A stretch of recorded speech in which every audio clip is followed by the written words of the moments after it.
પરમાત્માએ કેવળ જ્ઞાન થયા પછી આ બધું પ્રકાશિત કર્યું છે.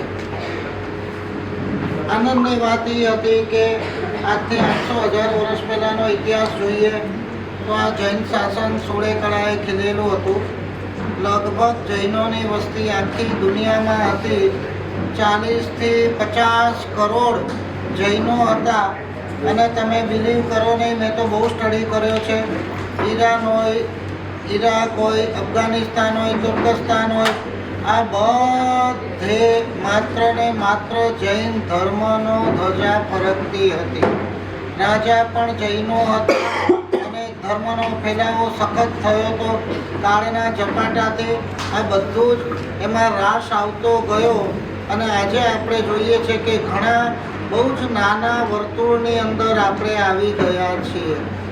અમે તો આ બેની કમ્પેર કરીએ ત્યારે એમ થાય કે ક્યાં એ સમ્રાટ સંપ્રતિ વખતની જૈનોની જાહો જલાલી અને ક્યાં આજે નાના કુંડાળાની અંદર ક્યાં 40 થી 50 કરોડ અને કાલે ચારેય ફિરકાના ભેગા મળીને કદાચ આજે 40-50 લાખ પણ થતા હોય કે ન થતા હોય. એની અંદર પણ કેટલા પંથ, કેટલા વાડા, કેટલા પાડા, કેટલા સેટ, કેટલા સમુદાયો, કેટલા પક્ષ ને પક્ષીઓ. આપણી પાસે બુદ્ધિ વધારે મળી છે અને થોડું પુણ્ય અને પૈસો વધારે મળે છે એટલે આ બધા ફાટાઓ ફાલે છે અને ફૂલે છે. સમય બહુ કપરો આવતો જાય છે. આર્થિક દૃષ્ટિએ પણ ટકવું મુશ્કેલ બનતું જાય છે. ખર્ચાઓના તમારે કોઈ પાર નથી, જલસાબાજીના પણ પાર નથી અને એની સાથે ઇન્કમના સોર્સો જ્યારે ઘટતા જાય આપણને ધર્મમાં થતી ઉદ્ધાનો છે, નવાણાઓ છે, ચોમાસાઓ છે, આ બધી ઉપર છેલ્લી થોડી 5-10% થતી જાવો જલાલી લેબલ આપણે મારી દઈએ કે જૈન શાસનમાં ચોથો વારો ચાલે છે. પણ બીજી બાજુનો જ્યારે અમે વિચાર કરીએ છીએ, કેટલાય કુટુંબોની જે દશાઓ જોઈએ છે ત્યારે એમ થાય કે એક બાજુ એક જણને 5 લાખ રૂપિયા પણ મંથલી ખર્ચો ઓછો પડે છે અને એક બાજુ 5,000 રૂપિયા મહિને કમાનાર સેંકડો જૈનોના પરિવાર. માત્ર આપણે વિચાર કરીએ કે 5,000 તો તમે નીચે ઉતરો ને ચપટી વગાડતા ક્યાં પૂરા થાય ખબર પડતી નથી. તો 5,000માં એ દૂધ અને એ શાક એમાં ક્યાં ઘર ભેગા થાય? આવી બધી પરિસ્થિતિઓમાંથી ક્યાંક એક સદ વિચાર આવ્યો. હું તમને એક વાત કહું ને, આ બધું વેલ પ્લાન નથી, બધું જ પરમાત્માએ કરાવેલું છે. કોઈ દિવ્ય સંકેતથી આ શરૂઆત થઈ છે. આ મહેશભાઈએ ખાલી અમને કીધું મુંબઈમાં થોડું કરતા, મારા સાહેબ તમે અમદાવાદમાં કરો ને. હું જે હકીકત છે એ તમને કહું છું. એ મને કહીને મુંબઈ જતા રહ્યા અને મને વિચાર આવ્યો કે આપણે જૈન સમાજને સદ્ધર કરવા માટે કંઈક પગલું ભરવું જોઈએ.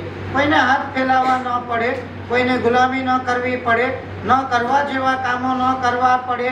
આ બધામાંથી જૈન સમાજ મુક્ત થાય. સમાજ જો આગળ આવેલો હશે, સમૃદ્ધ હશે તો જ શાસન સમૃદ્ધ રહેવાનું છે. શાસનને સમૃદ્ધ કરવા માટે સમાજને સદ્ધર કરવો બહુ જરૂરી હોય છે. હું વિચાર કરતો હતો ગોદાવરીના અપાસરામાં કે આ કરવું તો છે મારે, પણ આમાં લીડરશીપ કોણ લે, કાર્યકર્તા કોણ, અને આ મુહિમને, આ આયોજનને સફળ કોણ કરે? તમે બિલીવ નહીં કરો, હું ખાલી વિચાર કરતો હતો અને ત્યાં જ નીરવભાઈ ટપકી પડ્યા. કરાયો નથી, કોઈ પ્લાનિંગ નથી, બોલાયા નથી. અને મેં એમને કીધું કે હું વિચાર કરતો તો તમારા માટે આ કે આ કામ તમને સોંપું અને તમે આવી ગયા. આ જ કોઈક ડિવાઇન ફેવર બતાવે છે. આગળ કોઈક સારું થવાનું હશે, એનો આ કોઈક સંકેત હશે. અને ત્યારે મેં વાત કરી અને એ તો એટલા બધા ઉત્સાહી છે, તરત ઝીલી લીધી. માત્ર વિચાર હતો કે કેવી રીતે કરવું. અને એ વખતે આ મહેંદીના ક્લાસ ને કોમ્પ્યુટરના ક્લાસ એનો વિચાર આવ્યો. ઘણી વખત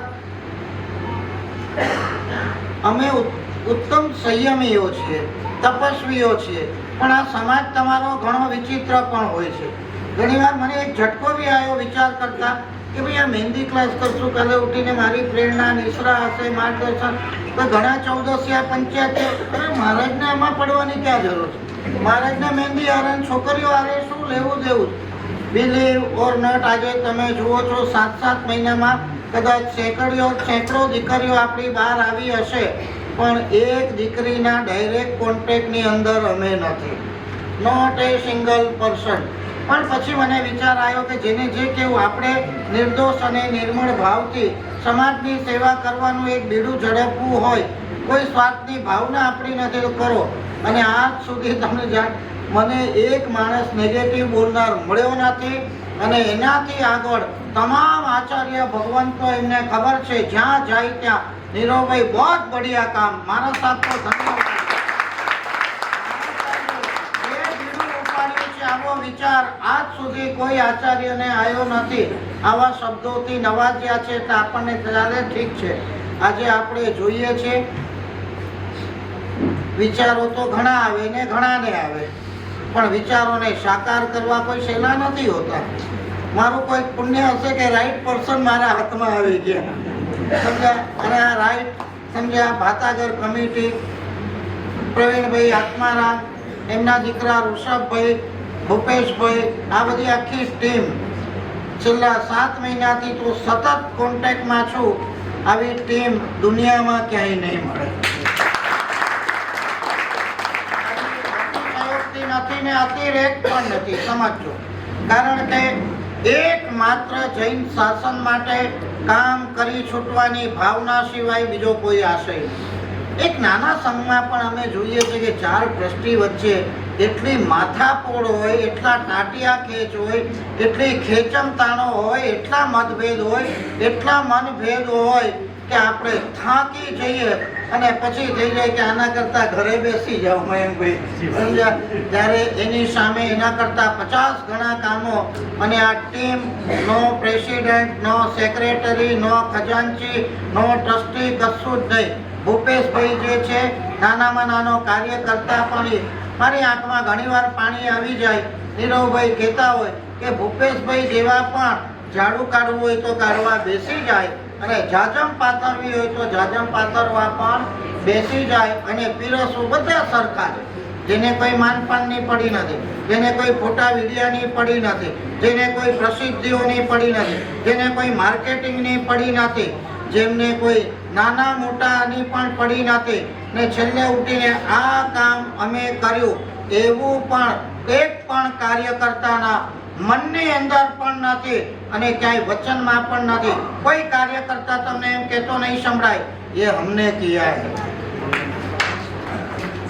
અને કામ કેટલા ભગીરથ, તમે માનો છો? આ છેલ્લે આજે 7 મહિનાના ટૂંકા ગાળામાં 2200 દીકરા દીકરીઓ, યુવાન, એ કોઈ પણ સ્કિલની અંદર નરેન્દ્ર મોદી સાહેબ પણ કહે છે હજી CA ને MBA થયેલા છે ને ભૂખે મરે કદાચ, પણ જેની પાસે એક સ્કિલ છે નેવર, ક્યારે પણ એ ભૂખે નહીં મરે. એ સ્કિલ એને બચાવશે, એને પગ ઉપર ઊભો રાખશે, એ ફિલ્ડમાં ક્યારે પણ મંદી નહીં આવે. મોદી સાહેબ પણ કહે છે એક સ્કિલ તમે તમારા જીવનમાં ડેવલપ કરી લો, એનો પણ સંદેશ છે. અને આજે આપણે જોયું કે 8-9 કોર્સો દ્વારા 2200-2500 જણા નીકળી પણ ગયા. Quick result, immediate result. આ નીકળી પણ ગયા, કામે લાગી પણ ગયા, કમાતા પણ થયા. ઘણી વખત આ બધું સહેલું નથી હોતું. મને જ્યારે નાના સમાચાર મળે ને તો મારી છાતી ગદગદ ફૂલે છે, કેમ કે રિઝલ્ટ દેખાય. ઓલી ખાલી કલ્પના કરી હતી ને આ રિઝલ્ટ દેખાય. રંગોળી શીખેલી 10 દિવસની એક બેન મને સમાચાર આપે, નીરવભાઈએ અમારા ત્યાં મીઠા ખાડીમાં કોઈ પ્રસંગ હતો, ગયા 5 થી 7, સવારે 5 થી 7, 2 કલાક રંગોળી. 10 દિવસનું આ પરિણામ મયંકભાઈ. 2 કલાક રંગોળી કરી, 10 રંગોળી કરી, એક રંગોળીના 500 રૂપિયા, 2 કલાકમાં 5000 રોકડી કરીને ઘર ભેગી. વાળાને 15000 કમાતા આખા મહિને 9 ને જે પાણી આવી જાય. MBA વાળા કેટલાય રખડે છે હજી બેકાર. ત્યારે એની સામે આ એક નાની સ્કિલ, એક નાનું આ ડેવલપમેન્ટ ને નિસ્વાર્થ ભાવે થયેલી આ ભાવના કેટલું સરસ મજાનું રિઝલ્ટ લાવી આપે. જેની પાસે અઢળક છે ને એને તો કોઈ કિંમત નથી, પણ જેની પાસે નથી એને 5-25 હજાર પણ મળી ગયા. ધંધમાં ઇન્ડિપેન્ડન્ટ થઈ ગયા, આત્મનિર્ભર થઈ ગયા, માંગવાનું બંધ થઈ ગયું અને ખુમારી અને ગૌરવથી જ્યારે જીવતા થયા ત્યારે એને ખબર પડે છે કે આ આત્મગૌરવ અને આત્મસન્માન આ શું ચીજ છે. તમે માનશો નહીં, અમારી તો આખી જિંદગી શાસનને કાર્યોમાં ગઈ, પણ અમારે બી કોઈ શાસનનું કાર્ય વિચારવું હોય ને કે આ કામ કરવું છે એટલે સૌથી પહેલા મનમાં શું આવે, કયો ભગત રૂપિયા આપશે. સૌથી પહેલો પ્રશ્ન આ જ આવે, આ budget, how to fulfil our budget, ભાઈ કેવી રીતે કરશું. અને તમે જાણીને આશ્ચર્ય એટલું બધું થશે. નીરવભાઈ જ્યારે મને કે મહિને 7 લાખ 8 લાખથી શરૂ થયેલી આપણી યાત્રા મહિને આજે 17 લાખે પહોંચી છે. તમે બિલીવ કરો, જે માણસ વિચારતો કે સાલા મહિને 17 લાખ લાવશું ક્યાંથી. મને પણ એક પ્રશ્ન, ગમે તેવા ભક્તો હોય ને પણ જૈન શાસન આજે જીવંત, એમનું બધાનું પુણ્ય બહુ જોરદાર છે. ડૉક્ટર સાહેબનું પુણ્ય પણ જોરદાર છે. મહિને 17 લાખનો ખર્ચો હોય, 50% પગારમાં જતા હોય, 50% ફેકલ્ટીઓમાં જતા હોય, મટીરિયલોમાં જતા હોય, પણ તમે માનીને જાણીને આશ્ચર્ય થશે કે આજ સુધી એક ગાડી પણ ક્યાંય અટકી નથી. સમજ્યા? કોઈને કહેવું પણ પડ્યું નથી અને લાખો રૂપિયા પરમાત્માની કૃપાથી અને આ લોકોની નિસ્વાર્થ ભાવની મહેનતથી આજે આવી રહ્યા છે. અને કોઈ ચિંતા પણ નથી આવતીકાલે શું થશે, ક્યાંથી લાવશું આટલા રૂપિયા, હોય તો શું કરશું. એટલી બધી ઉલ્લાસમય એમની ભાવના છે. નહીં, ચાલુ જ રાખવાનું છે સાહેબ, બધું થઈ પડશે. આ એમની ભાવનાથી આજે આપણે જોઈએ છે કે આ બેનમૂન રિઝલ્ટ આપણી સામે છે. જેને 2-3 હજારના ફાંફા હતા આજે 25-25 હજાર કમાતા થઈ જાય ત્યારે એમનું જીવન કેટલું ફૂલ ગુલાબી ખીલી ઉઠે એ તો જે સમજી શકે છે એ જ સમજી શકે છે. બહુ જ આજે કેટલાય આચાર્યો તરફથી મને ધન્યવાદ અને અભિનંદનના કાગળો આવે છે, એમને પણ એટલું આવે છે. છેલ્લે તો ક્યાંક તો છે ને બધા સમજદાર છે, થોડા કંટાળ્યા છે. 2-2 ને 5-5 કરોડના ચોમાસાઓ થતા હોય, સારી વાત છે, ક્યાંય આપણે વખોડતા નથી, પણ એની સામે 5% પણ સાધર્મિકોના ઉત્થાન માટે, ઉદ્ધાર માટે અને આત્મનિર્ભર કરવા માટે જો લાગી જાય ને તો હું તમને કહું છું કે જૈન શાસનનો એક પણ બચ્ચો કાલે દુખી નહીં.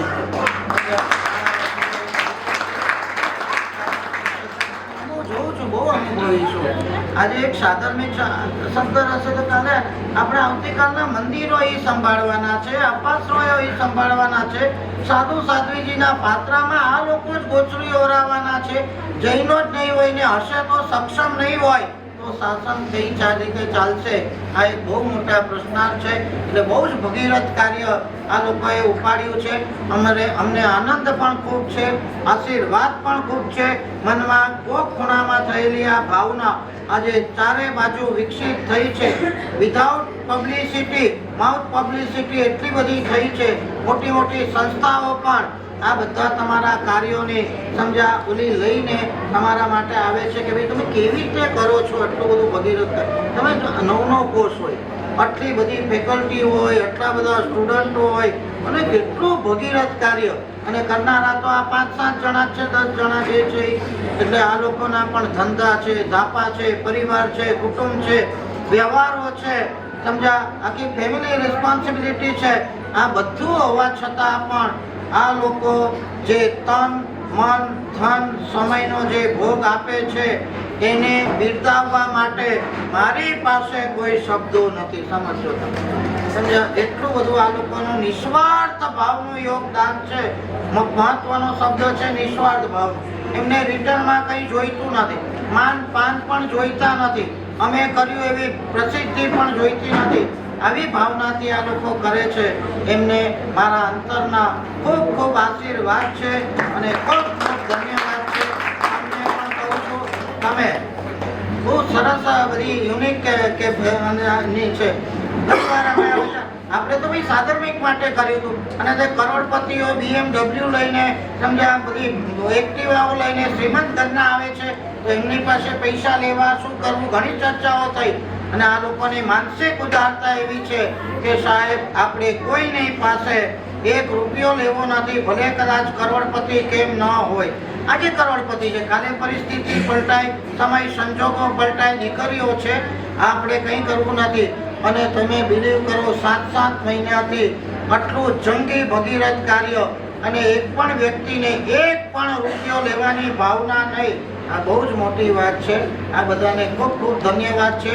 તમે પણ આ એમનું જે ઋણ છે, એમના જે ઉપકારો છે, આ યોગદાન છે, શીખીને તમે બહાર આવશો. એક સ્કિલ તમને આવી ગઈ, કાલે તમારું નસીબ તમને યારી આપશે, ક્યાં ને ક્યાં તમે પહોંચી જશો. આ મહાવીર વિદ્યાલય વગેરેની સંસ્થાઓ તમે જુઓ, એમાંથી ભણેલા છોકરાઓ આજે આખી સંસ્થાઓ ચલાવે. કોનું નસીબનું પાનું ક્યારે ક્યાં ફરી જાય કહી શકાય નહીં. આમાંથી શીખેલા આ દીકરા અને દીકરીઓ ભલે કદાચ આજે મહેંદી, રેઝિન આર્ટ કે નેલ આર્ટ શીખેલા છે, નાનું નાનું દેખાય છે, પણ આ એક બેઝ પાયો એમને મળ્યો, પાયો એ આવતીકાલે ક્યાં ને ક્યાં પહોંચાડી દેશે.